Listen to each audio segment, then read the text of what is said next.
สายลมพัดผ่านใบไม้อ่อนไหวความหลังฝังใจในวันเก่าๆท้องฟ้าวันนี้เปลี่ยนเป็นสีเทาบ่ต่างกับนางใจเป็นสีดำ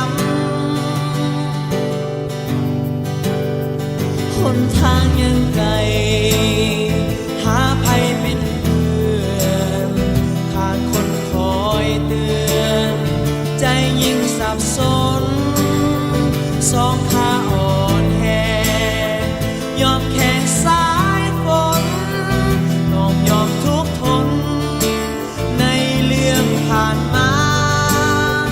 ต้องโทษตัวเองว่าเฮาคนผิดบ่เคยจะคิ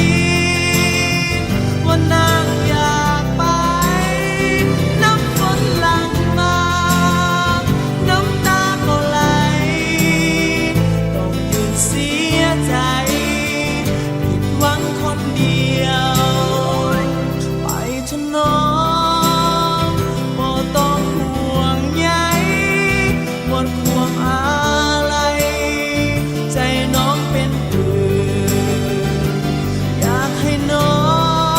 งบ่ต้องทนฝืนอย่าทนคงคืนเมื่อเฮาจบกัน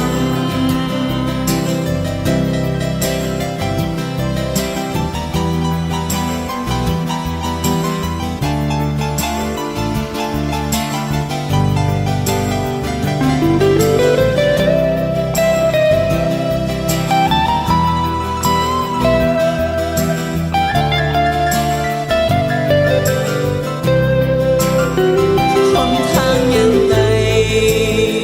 หาภัยเป็นเพื่อน